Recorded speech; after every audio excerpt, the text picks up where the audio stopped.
All right, hello everyone. It doesn't look like too many people are on live, but some may hop on as we go. So welcome back to another Grow Nebraska free monthly webinar. Today's topic is to certify or not to certify small and disadvantaged business certification options. So let's go ahead and get started.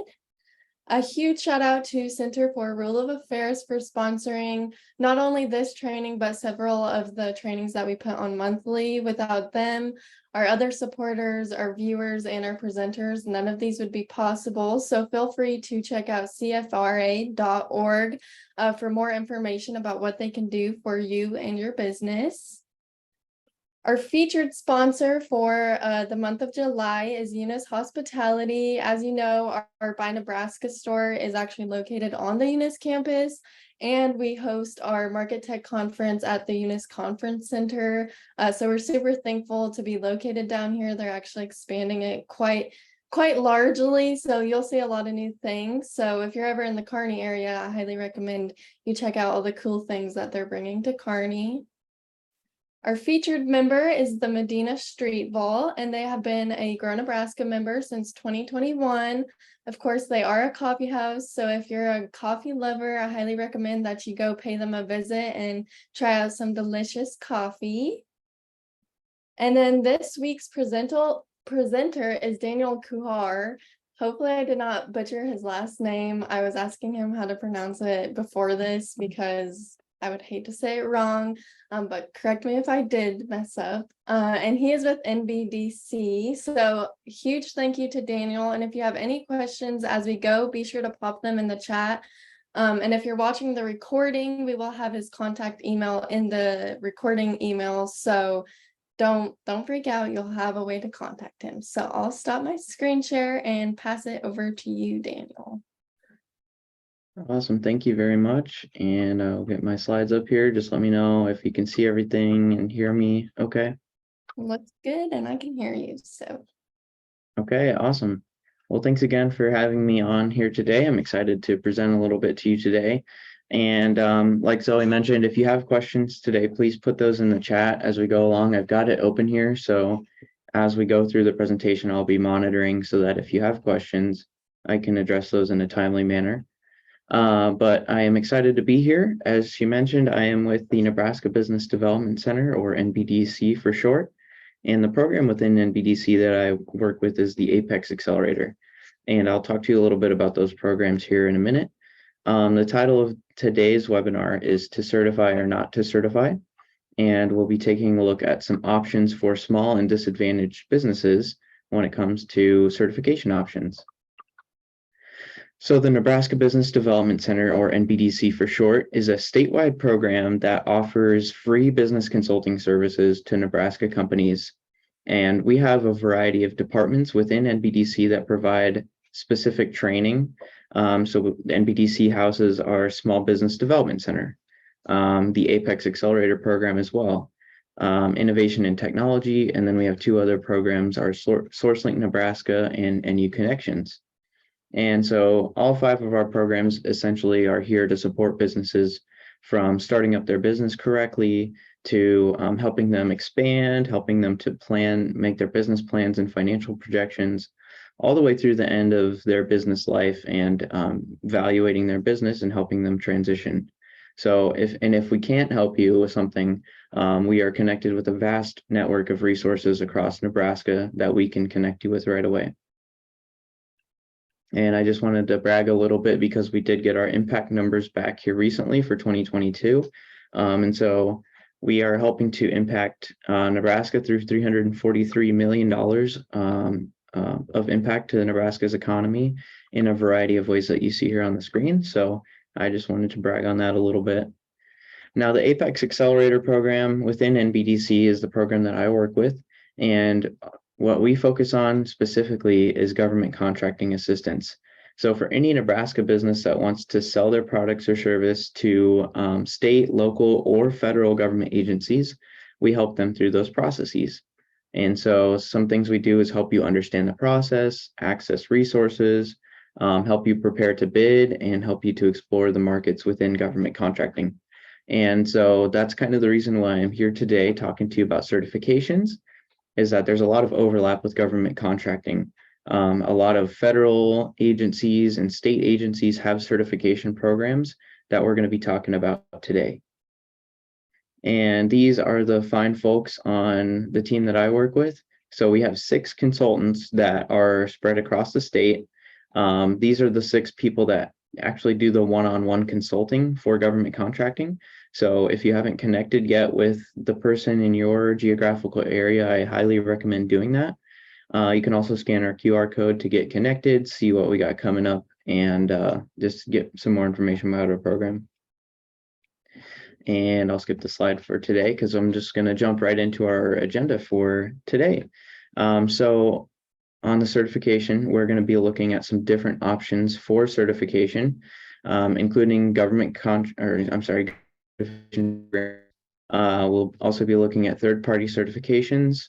We'll talk a little bit about self-certification options, and then I'm going to give you some things to think about as you go forward and try to make a decision about what's best for your company. Okay, so if you're not familiar with government contracting, I want to start this right at the top before we jump into the certifications, because I think it's important. So government contracting, the federal government here in the US is the largest purchaser of goods and services in the entire world. Last year alone, they spent $700 billion on contracts. And so I just want to give this to you as a way of saying, if you have never thought about government contracting, or you're maybe interested in it, it's definitely a market to look into and consider. And so what's important here for our topic today is what you can see here on the screen is that the government every year has specific goals for different business categories that they're looking to reach. So Congress actually mandates that all of the government agencies across the board try to meet the goals that you see here on the screen. So the goal is to give 23% of all contracting dollars to small businesses, at least 23% or more, 12% or more to small disadvantaged businesses, 5% to woman-owned, 3% to hub-zone, and 3% to veteran-owned small businesses. And when we're talking about $700 billion, that's a lot of money, right? Even 3% of $700 billion is a lot of money. So there's a lot of money out there for businesses who fall within these categories, if they get certified and everything, to go out and look after these contracts. So that's why it's kind of lucrative, and it's why we're going to talk about it today. Now, there's 4 main federal certifications. I guess what I would consider to be like official certifications, where you go through an actual process to become certified. And so these 4 are the Woman-Owned Small Business Program, or WOSB, the Service Disabled Veteran-Owned. Oh, and I should change the slide. I apologize. It's actually now just the Veteran-Owned Small Business Program, the VOSB. The third one is the Hub Zone Program, and the fourth one is the 8A Business Development Program. And we're going to walk through these in a little bit more detail. So the Woman-Owned Small Business Program, and all 4 of these, I should mention, are administered by the U.S. Small Business Administration. So the SBA is a federal agency that helps small businesses in their journey, and they also provide quite a bit of assistance with government contracting. So that's why they administer these 4 certification programs. So the Woman-Owned Small Business Program is a program for women, and basically the program falls within certain industries that they've identified. So the government has a classification system called NAICS codes, which I won't get into too much detail today, but essentially NAICS codes are industry specific. And so the government has determined that there are 446 of these industries that qualify for the Women-Owned Small Business Program. And they've made that determination based on industries in which women have historically been have been not had as much access to, I guess. And so that's kind of the first thing that you have to look for if you are going to be considering going for a WSB, is look at that list of 446 NAICS codes to see if what you do would qualify for the program. So then past that, the qualifications for this certification is, number 1, to be a small business in your NAICS code. which we can talk about a little bit later if you have questions. 51% owned by women, one or more women, I should mention as well. Also, the day-to-day operations should be carried out by women, and the woman should hold the highest officer position.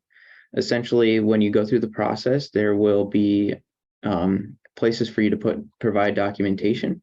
They just want to make sure that it's not like an actual, a male-owned business where the male is just saying to his partner or something, hey, you should write you in as a 51% owner. That way we can get the certification. They want to make sure that the woman is actually the one who's in charge of the business, who is the highest ranking in the business, highest compensated, and carries out the operations. So that's kind of the qualifications for this program. If you want more information, you can go to this link here at sba.gov/WOSB. And that's a little bit about WSB. All right, so the second one is the veteran-owned small business certification.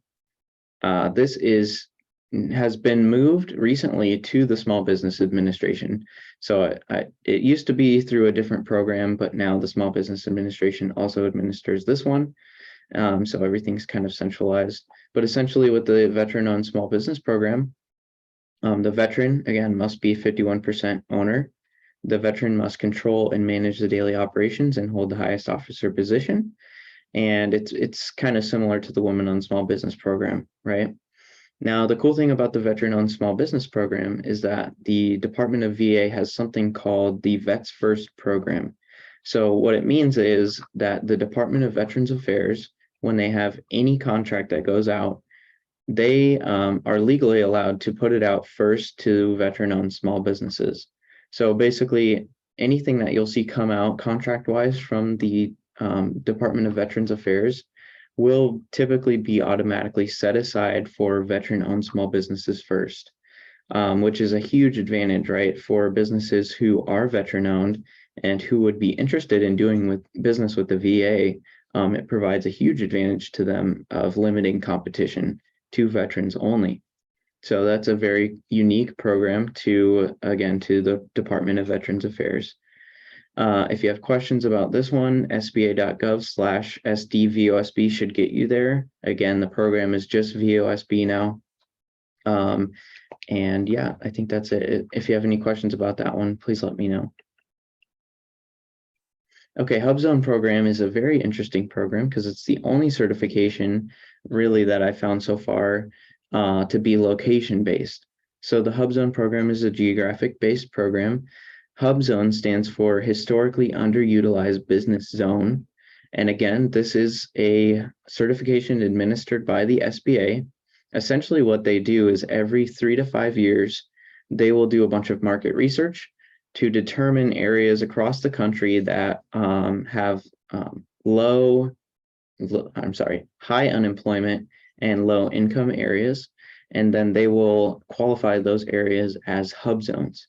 And so essentially what happens is if you meet 2 criteria, one being your principal office is located in a hub zone, and the second criteria is that 35% of your employees live in a hub zone, then you would qualify for this program. Now, a point to make on this is that the employees do not have to live in the same hub zone as the principal office location. So it can be any hub zone. But yeah, just to make sure that 35% of your employees live in the hub zone. So that's kind of a little bit about this program. As you can see here, I put the map for Nebraska. And so there's kind of 2 different ways that they determine geographic areas. One is sometimes that they will just go ahead and do a whole county. So as you can see here, any of the areas in red on the map of Nebraska are areas where the whole county has been designated as hub zone. And then there are areas within urban centers like Omaha, Lincoln, Kearney, Beatrice, where they've picked certain what they call census tracts, where they've determined that there's high unemployment and low income. So I included a snapshot of Omaha to show you kind of what that looks like. So you might, depending on where your business is, it might be county-based, might be urban area-based. You just kind of got to know that. But the really cool thing about this program is that right here, this hub zone map link, if you go there, you can type in your address for your company address, and it will automatically tell you, yes, you're in a hub zone, or no, you're not in a hub zone. So it's a very easy way to just make that check really quick and see. And then you can use that tool to plug in your employees' addresses as well, and just kind of have a document on the side saying, yes, okay, 35% at least of my employees are in a hub zone as well. And those are the two requirements there. So for more information, again, go to that map first and check that out. But you can also go to sba.gov/hubzone. This program just went through a change on July 1st, 2023. So the map that you see here and what you see online is pretty much locked until I believe 2026 is when they're planning to do the next one. All right. And then the last kind of formal certification I'm going to talk to you through is the Small Disadvantaged Business and 8A programs. So the government, like I showed before back here, so small disadvantaged business, the goal is 12% of total contracting dollars. Now, the federal government recognizes this in two different categories, actually, so it's a little bit confusing, but essentially what it is they have a small disadvantaged business self-certification, and then they have an 8A business development program, which is a formal certification, and both of them fall under the broad category of small disadvantaged businesses. And they both actually have the same requirements. It's just one is a self-certification process and one is a formal certification. So if you are a small disadvantaged business, meaning that you meet the requirement of being socially disadvantaged and economically disadvantaged, then you can self-certify as an SDB when you're doing your SAM.gov registration. If you have never heard of a SAM.gov registration, I'd be happy to talk with you more about that. But it's just a process that you go through to get basically into the federal government system. So you can self-certify as a small disadvantaged business when you go through that process. And whenever you get awarded a contract, that counts towards the government's small disadvantaged business goal. Now, with the self-certification, obviously it's on the honor system. So you want to make sure that you do meet the social and economic disadvantage. Because if you perform a contract as such, and you're not actually an SDB, then you can get into some trouble. So we don't want that. And then the other thing is that there's not really a formal certification benefit other than getting credit for being an SDB and helping agencies meet their goal, which is definitely a benefit.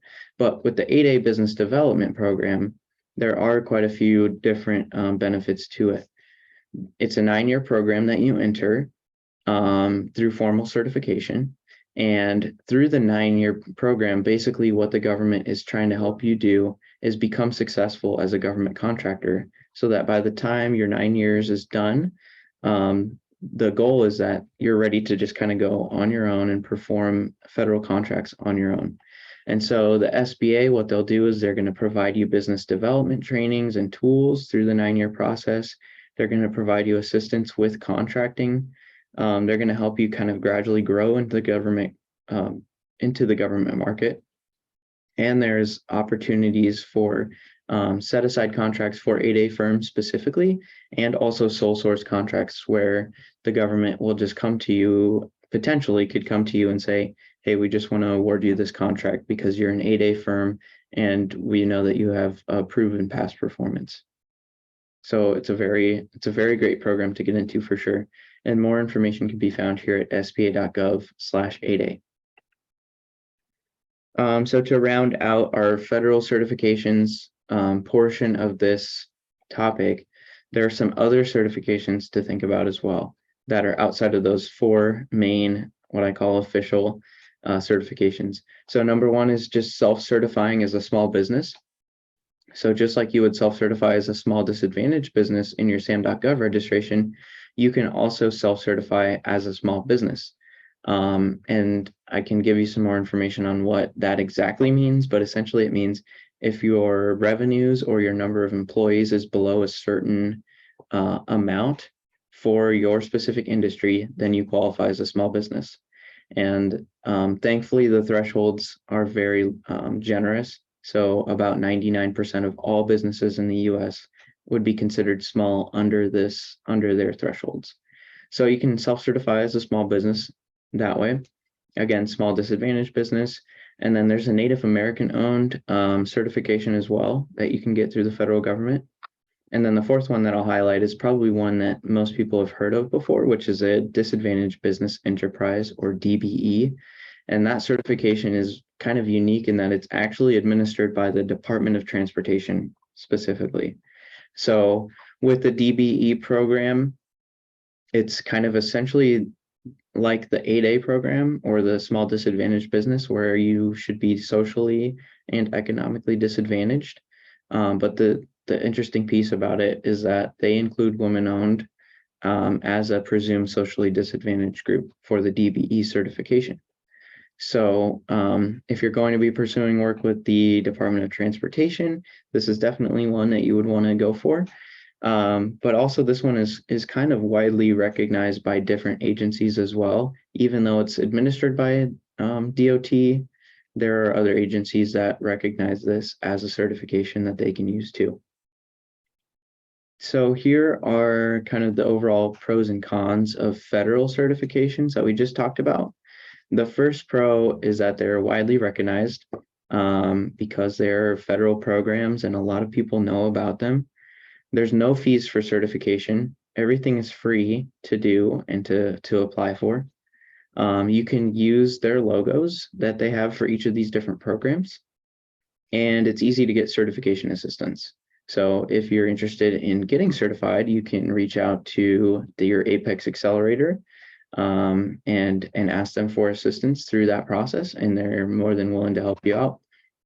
Also, your local SBA district office is willing to help through those processes as well. So there's a lot of help readily available for you. The cons is that there's a formal certification process. You have to submit documentation. You have to do some things and make sure that you're meeting requirements. And then I will say it mostly benefits government contractors, but more and more you do see a lot of other organizations utilizing these certifications as a way to kind of, I guess, legitimize, I would say, the status of different businesses.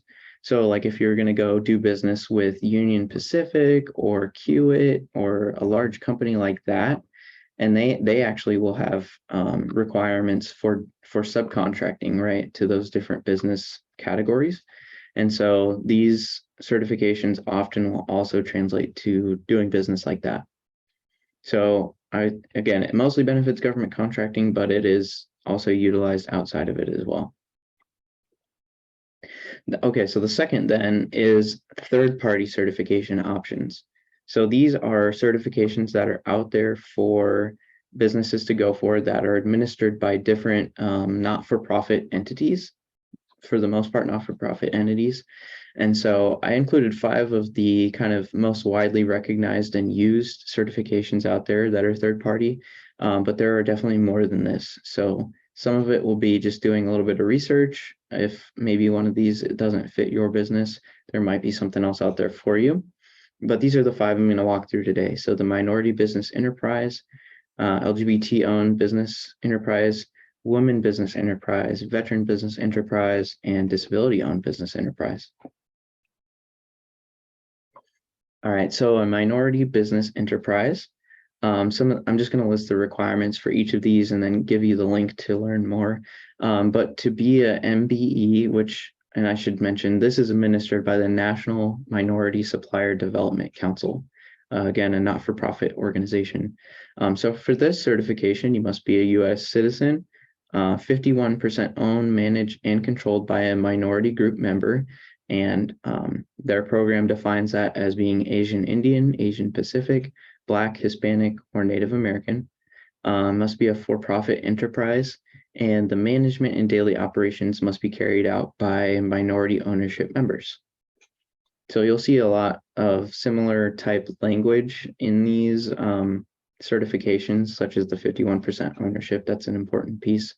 So similarly, we go to the LGBTQ owned business enterprise, which is hosted by the National LGBT Chamber of Commerce. And so again, being a U.S. citizen or lawful permanent resident, 51% owned, managed, and controlled by LGBTQIA plus person. And then a note on this one that's a little bit different is that the business must be independent from any non-LGBTQ business enterprise. And that kind of gets into like the language of like affiliation, business affiliation and stuff, which is kind of legal jargon and stuff, but we can work through that and whatnot too as you're kind of assessing whether or not you apply. So more information on that can be found at the link below. The Women Business Enterprise is a third-party certification hosted by the Women's Business Enterprise National Council, another not-for-profit organization.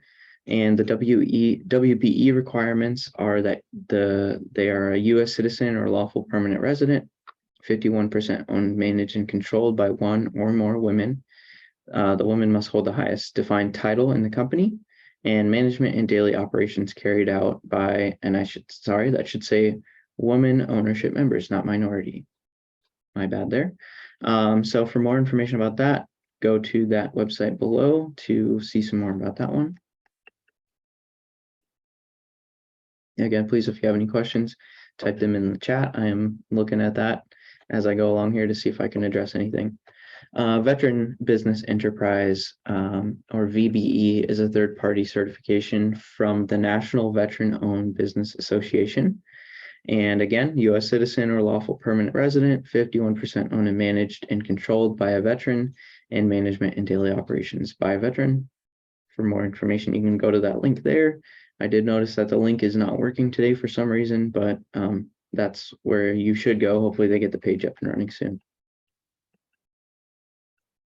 And then the last one I'm going to cover today on this section is the disability owned business enterprise. Again, a U.S. citizen or lawful permanent resident. They define it as having a physical or mental impairment that substantially limits one or more major life activities. And there actually is a nice Word document that they provide there too that you can download with some definitions and stuff that you can work through to see if that qualifies. Must own at least 51% of the business and make the day-to-day decisions. And then another piece on this one that's really interesting is that there's an accelerated certification program if you're already WBE or LGBTBE certified. So if you already have those certifications, then you can get an expedited process through the Disability Owned Business Enterprise certification, which I found quite nice. And there's a link here for more information about that one. All right, I'm going to go here now. I'm going to address this question. So can a business qualify for more than one? Absolutely. And so I think that kind of showed that there. You can have WBE, for example, and also be a disability-owned business enterprise. Even if we're looking at federal and third party, like you could be a woman-owned small business in the federal side and also be a WBE woman business enterprise. So yes, multiple certification options are totally allowed. All right, so back to the pros and cons of the third-party third-party options. So the pros, again, these are well recognized typically, especially the 5 that I pointed out to you today, very well recognized. They all have their own official logos that you can utilize once you're certified. These are really great options for commercial businesses who maybe aren't necessarily looking to do business with the government, maybe more of just a commercial or B2B type business. These are good for that. And more often than not, because they're nonprofit organizations or they're like chambers of commerce, they may include group memberships, right? So for example, you become a woman business enterprise and you automatically get added to a network of other women business enterprise owners, and they host events, they do training. So there's a lot of great things that can come of that in network building. Now the cons, again, just like the federal side, there's a formal certification process with paperwork and documentations. There are rules and regulations that you must adhere to. And then the added one of this is that there are fees involved for most of these certifications. I'm trying to remember if all of them, I think all 5 that I shared have fees involved. They're fairly minimal fees though, but just know that going in.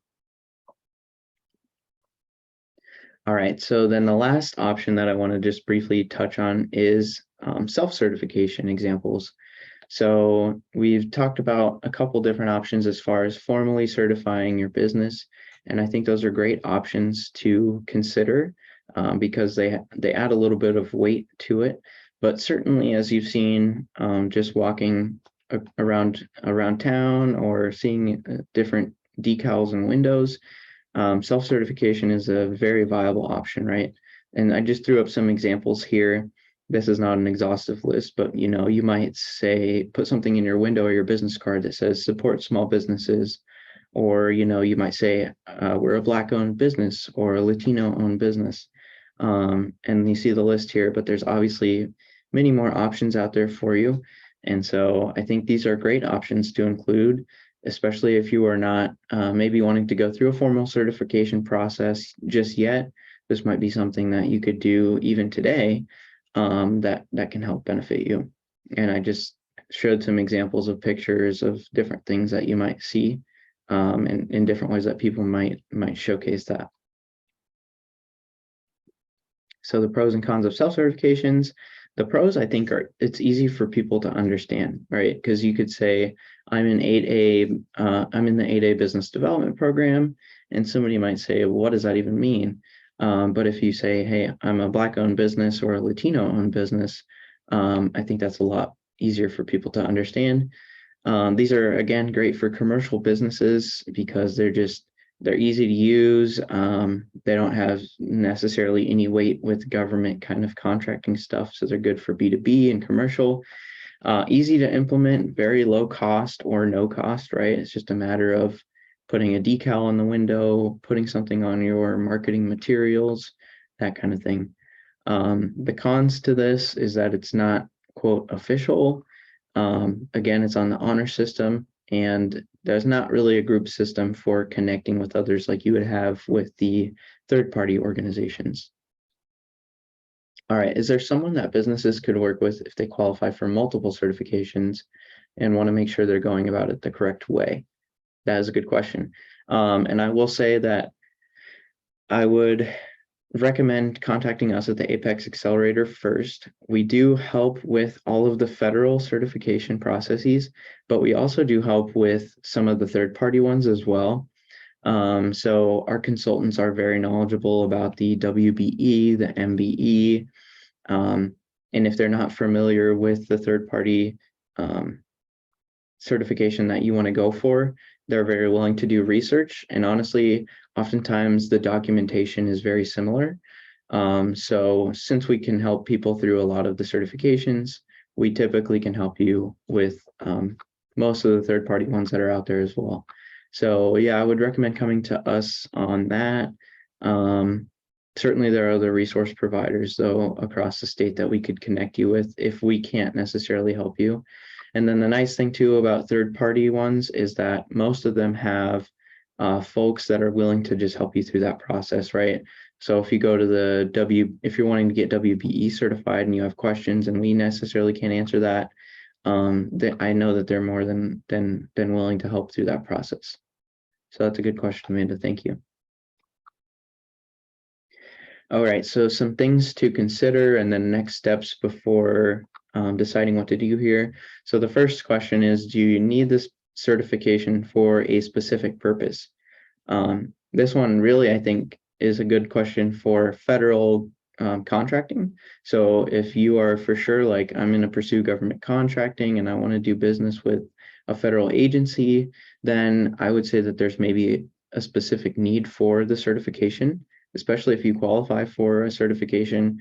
I would say it's in your best interest to get certified. So that's the first question. I've had some companies come to us before too and say, hey, I'm wanting to do business with like a Kiewit or Turner Construction. And they asked me if I'm, MBE certified. I don't know what that is. So that's an instance of where there might be a need to be certified, right? If you're wanting to do business with somebody and they're asking you for that certification. So think through that. Number two, are you willing to spend money on a certification? If you're willing to spend a little bit of money, then it might be beneficial to go the third-party option and just spend that fee to get that done, and that otherwise go for the free options, right, of self-certification or federal government certification, which is free. The third question is, does the certification have an ROI?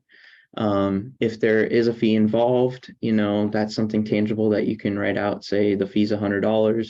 Do you think that's going to have a return of investment for you? But also think through the timing of it, right? So I know as a small business owner, your time is incredibly valuable. So the time that you're going to spend to do a formal application process, is that worth it? Is there going to be a return of investment that's worth it? And that's where, again, having a consultant to work with you can help alleviate some of that time. So just keep that in mind. And then the fourth thing to think about is that the certification is the cherry on top, not the revenue driver. So the products and services, the quality that you provide, the things that differentiate you, that's the most important thing. And then the certification is just kind of the cherry on top. So next steps for you. So if you're wanting to go the self-certification route, go online, find a logo maybe, or create one. If you're a woman-owned business, you could go to Google and just say woman-owned business logo and see what's out there. Just make sure that it's not associated with a specific organization like the SBA's program or the WBE program, and just make sure that it's also free to use and all that good stuff. Or create one yourself if you have that capability, and then just go ahead and add that to your marketing materials. Maybe you send something to print shop for a decal, something like that. So that's the self-certification option. If you're looking to get third-party certified, I think the next step would be to research the certification a little bit more, look at the documents that are required. I definitely get in contact with the Apex Accelerator, as we can help you understand those things as well. But then also talk to some of the folks from those third-party organizations. And then if federal or state certifications are the route that you're looking to go, then the next step ultimately is just to meet with one of the Apex Accelerator consultants.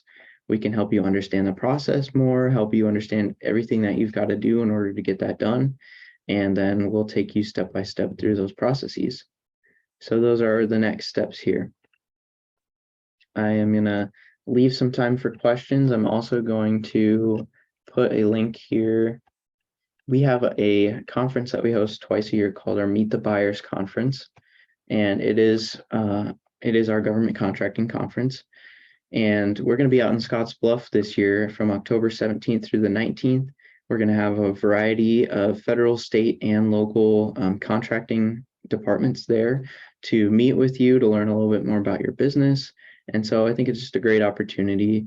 It is a free conference, and I think it's just a good little window into the government contracting world if you're curious about that. But certainly, here's my contact information. I would love to chat with you if you have any interest in government contracting or any of the certification options we talked about today. And if you have any questions, feel free to reach me. Is there a certain stage in the business that they should get the certifications? That is a great question. I don't think there's any limitations on that, Amanda. I mean, even from the second that you start your business, I think that certification is a viable option. There are certain certifications that maybe require a little bit of time on the front end. I'm thinking specifically of the 8A program.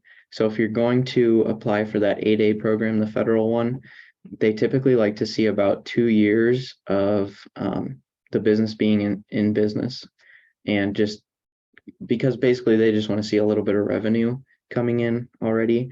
But that's really the only program I can think of that has kind of a requirement on that. Other than that, no, I don't think so. Any time is great.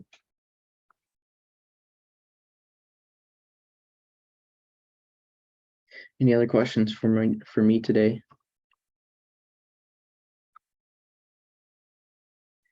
And these slides will be available to anybody who wants them, and the recording as well, I believe. Is that right, Zoe?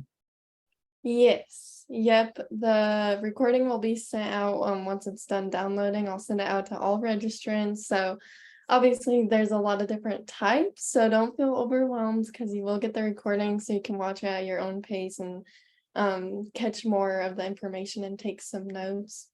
I myself took a lot. And one other thing I'll mention too is that we often will host trainings specifically on each of the federal certifications. We're actually starting to put together a woman on small business workshop with the Grow Nebraska Women's Business Center in Omaha.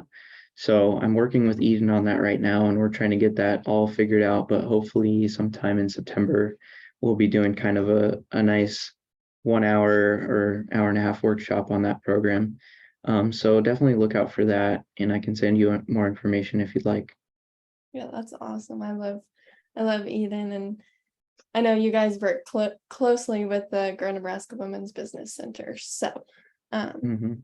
but of course, I don't see any other questions. So I guess we will go ahead and wrap up. And his email will be in the email that's sent out with the recording. So if any questions arise afterwards, you can contact him, and just know that NBDC and the Grow Nebraska Foundation are here for you if you have any additional questions. So I'll go ahead and pop my screen up here.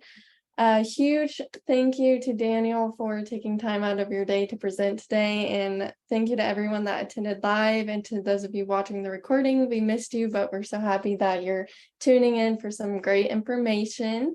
If you have any questions for Grow Nebraska, you can contact me directly at zoe@grownebraska.org, or feel free to give our store a call, and any of our team members are happy to help you. We do have all our August trainings up right now. So our next one will be next Wednesday on August 2nd, and we will be discussing how to manage your online presence with Maria Elena Durand. She is a premier Google presenter, and she always has such great information. I love working with her. And then on August 17th, the third Thursday of the month, we will cover mindset matters, using the power of your subconscious mind to build your business. This is with Joseph Sova with Ideal Payroll Services. He has presented multiple times for Grow Nebraska, and he was a speaker at our previous Market Tech conference. So you might be like, oh, what does mindset have to do with business? It does play a huge part, so I highly recommend that you tune in and register for that one. So feel free to visit grownebraska.org under the upcoming training tab, and you can register for not only those two, but our third August training as well, or you can scan this QR code and it will take you directly to that page. And then save the date for Market Tech Conference 2024. It will be on February 29th. And as always, we highly recommend that you look into attending this. It's a great way to connect with other businesses, get some knowledge, and it's honestly fun too. It's a really great day, and I've been to the past 2 years, I think I've been there, so I'm excited for the third year. And we have not yet announced our speakers, but once they are announced, you will be in the loop on that. So be on the lookout for more information. And then of course, be sure to check out NVDC's trainings and their awesome free event that Daniel touched base on. So again, thank you, Daniel, and thank you to everyone for tuning in, and I hope you all have a great rest of your week. Thanks, everybody. Have a great day. You too.